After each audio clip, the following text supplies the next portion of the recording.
right, so what have I been up to? Well, I'll tell you what I've been up to.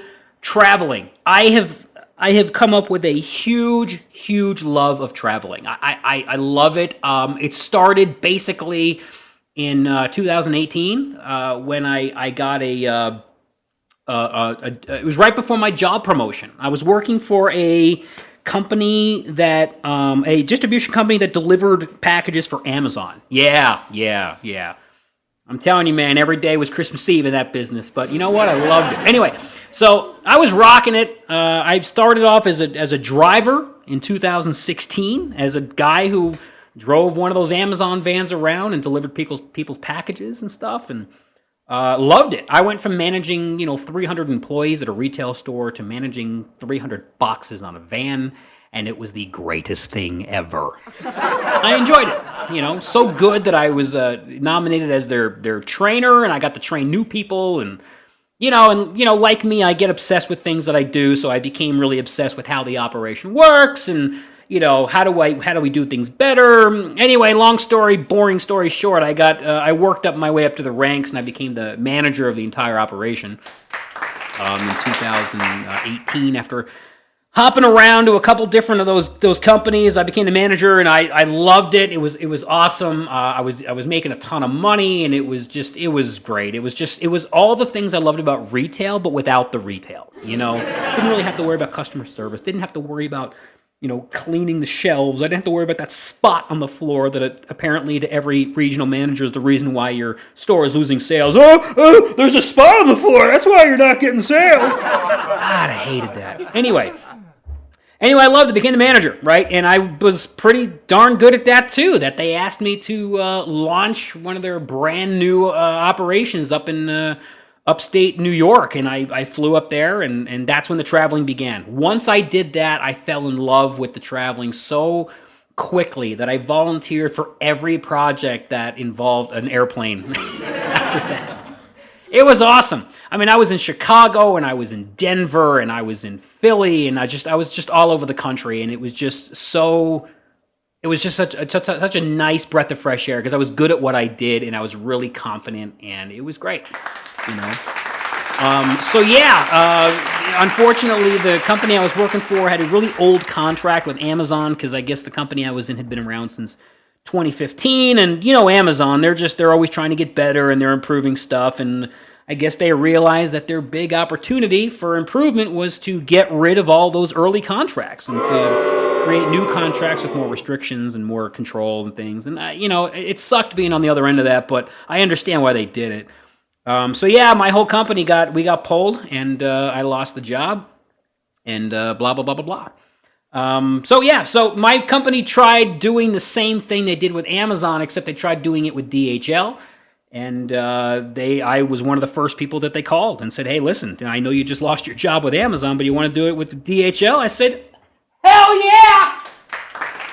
So it wasn't that easy, actually. It was actually a really tough decision to make, but I wound up relocating down to Dallas after relocating to Colorado, after relocating to Long Island. So, listen, this isn't going to be this, okay? I'm not going to go on and on about my employment history. Just read my resume, okay?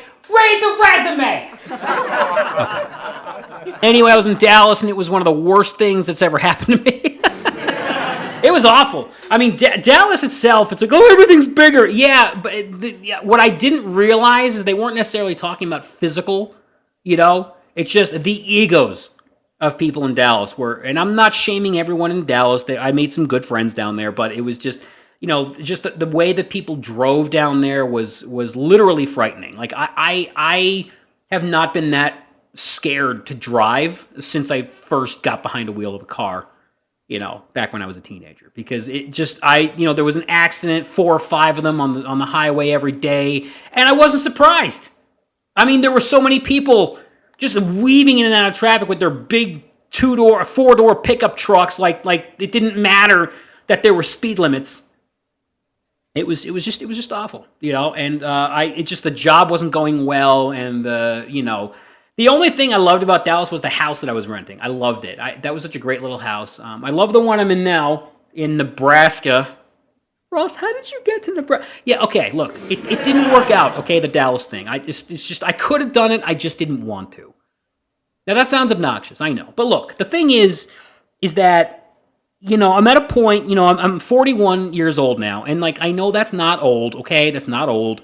I mean, it might be compared to, my 10-year-old nephew, but 41 in comparison to everything that's going on is not that old, okay? And I just reached a point, I don't know what it was. It was like the end of my 30s, but 40 really hit me in such a good way. I have enjoyed my 40s already almost way longer than I did my 30s. I don't know what it is. There was a switch or something, but something clicked, when I hit 40 that just made me this whole other person. I mean, granted, I haven't changed that much since high school, I'll be honest with you. I'm the same guy. I like the same things. I still love Weird Al, okay? I still love comedy. I still love Saturday Night Live. I mean, I haven't watched that show in a while, but I still really like it when the clips pop up on YouTube and stuff. But it just something clicked, and I've really taken more of a serious stance on quality of life. Okay? If this was 10, 15 years ago, I'd still be in Dallas putting up with it. Right? Putting up with the job, but the job just required too much. I could have done it. I just didn't want to. 5-6 day work weeks. 50 hours, 70 hours, 80 hours one week, sometimes working on Saturdays, and just not getting that chance to really enjoy things, and I'll go more into that another time, but it was just, anyway, I made a tough choice, and I decided to get out of Dallas after only about 6 weeks or so, so I just packed up all my stuff again, and I moved out to just the beautiful state of Nebraska. Now, let's not, ignore the elephant in the room, the love of my life, Miss Laura. I don't know if I should say her last name. I don't know how far on the internet this is getting, but you guys know I've known Laura since high school. I met Laura when I was 14 and she was 13, and we just always had a connection. Always.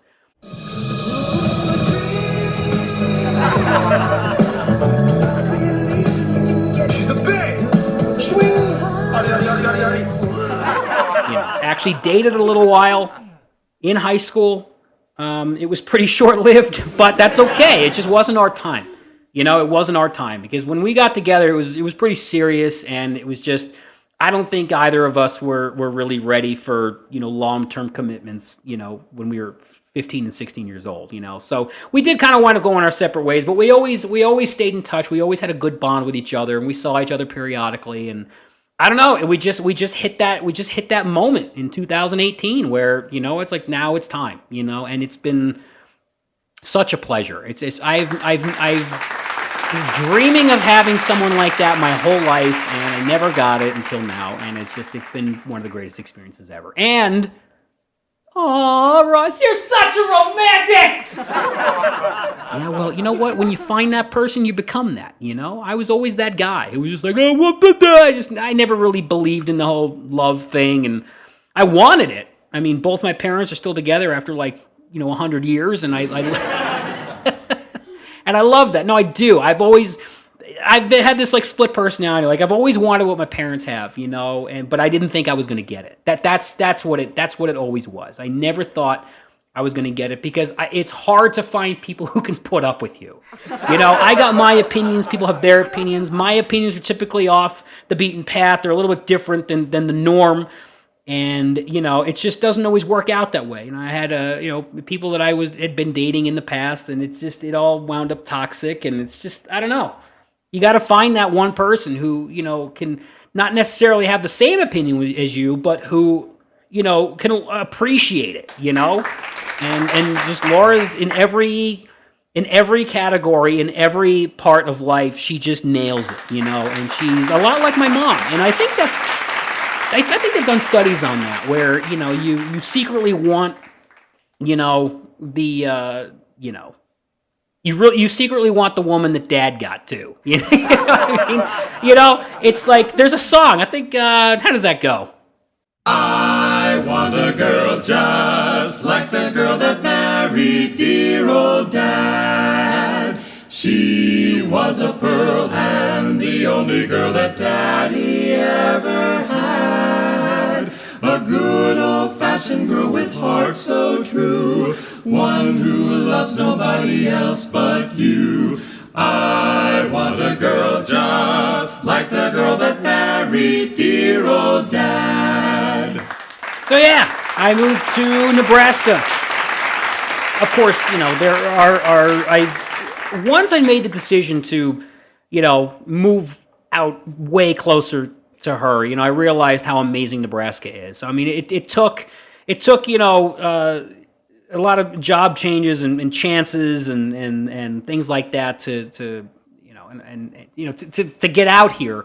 And then once you, I'm telling you, I mean, my neighbors out here, because I live in Scottsbluff, which I freaking hate that name. But anyway, I live out here in a little town called Terrytown, although it's part of Gearing, Nebraska. I don't know. It's weird out here, but I'm sure it's like Howell and Farmingdale. It's the same, but it's not. I don't know.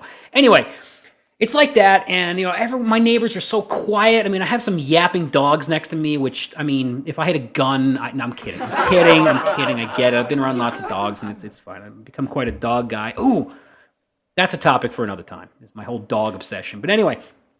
So yeah, at Laura's house, she lives about 90 minutes east of me, and that's where I was visiting for long periods of time. As soon as the COVID thing broke, I went there for a couple of months, and it was just her nearest neighbor is like a mile away, and it's just peace. It's just utter peace. You walk outside, and all you see is the sky and like the fields of grain and the cows, and I know that sounds ridiculous coming from a guy who lived in New York City for 11 years, and my heart will always be in New York City. I'm sure there's a song like that too, which I'll find at some point. I left my heart in New York. She had brown eyes and she had skin like gold. How she loved me so. I left my heart in New York. But, I think my old roommate, actually, I had a roommate for a while at the end of my run in Queens and my entire time in Long Island, about 2 years or so. I had a roommate, and he said something that really, really resonated with me. He said, I remember telling him that, listen, I just can't afford, to live in New York anymore. I guess I never could, but I fooled myself into thinking I could. But he said, you're not supposed to live in New York. It's one of those places you're supposed to visit, but you're not supposed to live there. I mean, he's referring to the city, of course. And he was right, and that really made a lot of sense to me. That helped me move out of there. It really did. It helped me realize that it's okay, that if you're a true New York fan, New York City fan, that it's okay not to live there. And that was a big deal. Who knows? It would take my roommate to tell me that after so long, but it's true. It's true. I enjoyed living in New York quite a lot. Had some rough moments with some neighbors and some car accidents and freaking bus and just so many things. But at the end of the day, I look back at that and go, wow, that was a great trip. That whole thing. 11 years. Okay, I moved there when I was 27. Moved out. When I was about, 30, let's do the math, we're also 37, whatever, 37, 38, whatever. I moved out of there, and I miss it, but I'm also glad I'm not there. Especially during this COVID thing. My God, man, it's whatever you're dealing with, it's amplified 100 times out there. All the stupid stuff that they're putting in place, that doesn't make any sense. Anyway, so yeah. I moved out to Nebraska. I'm never going back. If I become a bajillionaire, I might get like a summer home, in Manhattan, in a high rise or something. But no, I'll visit there as often as I can and love it and walk the streets and pretend like I still live there. The way I eat pizza, you fold it in half and you kind of eat it one-handed. I was doing that once in New Jersey, and my dad was like, eating a pizza like a true New Yorker. And I never forgot that. That was cool. But yeah, so that's kind of what I've been up to. Just landed a new job out here. Obviously I moved out of Dallas, and resigned my position down there, and been looking for work for the last month. Had a couple of prospects, couple of things I was like, I don't want to do that. Most of the opportunities out here in Nebraska are agricultural. And yeah, it's no secret, I'm not that guy. I'm not even close. You know? I even fooled myself into thinking, well, maybe I should get into it. Maybe I should start growing some corn. I actually kind of want to do that, though. I actually kind of want to see what it takes these farmers to, to do all that. You know? I don't know. Maybe one day. Right now, I'm just focusing on some money, and that's a whole nother conversation. But, man, I could talk about so much on this thing. But, I know you don't care. I didn't kill my wife. I don't care. All right. Anyway, let's get to a song. How about that? So, back when I was doing these radio shows for all my friends on cassette tapes, I never made the CD. I wanted to. I had the writable CD drive, on my computer, and I had blank CDs, and that's just something I never got to. And my problem with that was my OCD. Is that when you're filming on it, when you're on a tape, right? Filming, what am I talking about? When you're recording on a tape and you mess something up, right? I've probably messed up like 8 times already on this podcast. But anyway, you just stop the tape, you back up and you record over it, right? But you can't re-record over a CD, okay? So I was recording some audio on my computer, very much like I'm doing right now. And I was going to just make one big file, and then I was going to burn it on CD and give it to, a friend or two. But I never got past the recording phase because I just became too obsessed with the perfect pronunciations, and I just wanted to be perfect, and I just got discouraged because it was taking too long and everything. But now, we've advanced past the CDs. I still love CDs. I will always buy the CDs that are available from the bands that I listen to because I like to own it. I want to own something. I mean, downloading music is great. It's convenient, and I do it all the time. But after an album is maybe 1 or 2 years old, I wind up going on Amazon and buying a used copy because I do like owning the music. I like the cover art and the the thank you pages and the art inside and the lyrics. I like having that, because they put time into that, right? And you don't really get that when you download music. I mean, I know they give you all that stuff in the file, but I mean, who really looks at it on their computer, right? And I want to sit on a chair, listen to the music, kick back, and then read through the thing. You know what I mean? Man, those of you who are young, I don't know. I'm hoping you get it, but you might not. Anyway. But yeah, so we've advanced past the CDs, and now recording on your computer is very much like being on a cassette now, where if I screw something up, I can just back up and record over it, and I don't get the lost quality I used to. You hear these big clicks or something, and I don't know. But it was great. But back when I was doing that, I was still am, but not as vocally as I really liked Weird Al Yankovic. I mean, He is. Sorry, I'm talking about it like he's not around anymore. Well, in a sense, he's not, because his contract did end. It was a 30-year contract that finally ended, and I'm so... it almost brought me to tears that the very last album that he put out with his record company went number 1 on the Billboard. No comedy record had done that since the 70s, and he really deserved it, because he's one of those guys who plays by the rules, And he even goes outside of that. He doesn't just write the songs and then, just do it. He actually finds the musician or the artist or whoever it is, and he asks them, hey, would you mind if I parodied your song? Legally, he doesn't have to do that, but he does it because it's a respect thing. He doesn't curse on his records. It's just good, clean fun, and I've always liked that, and he was such a great musician to get into.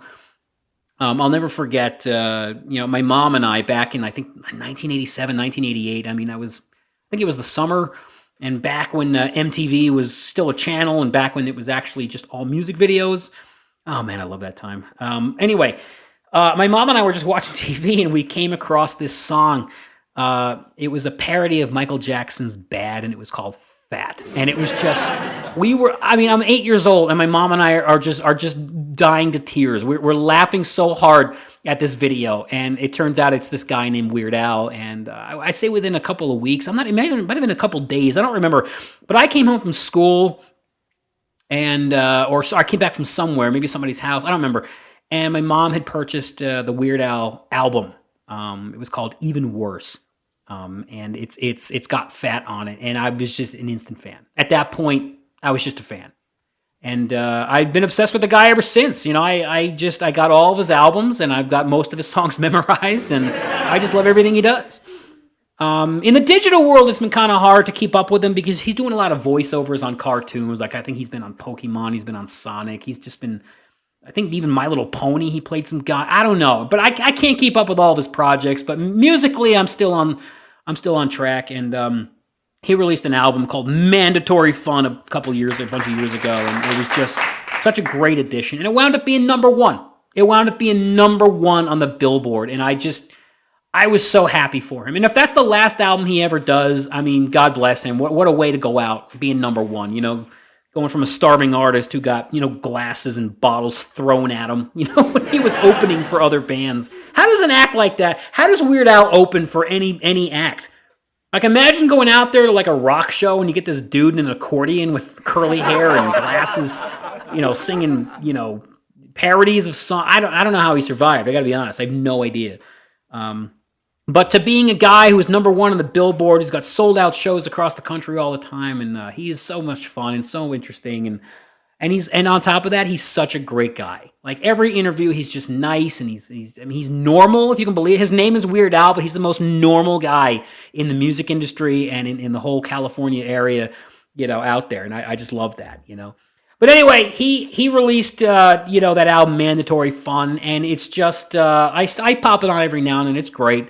And yeah, why not break up my really annoying Kermit the Frog voice or my Bill Burr voice? Listen to one of the songs.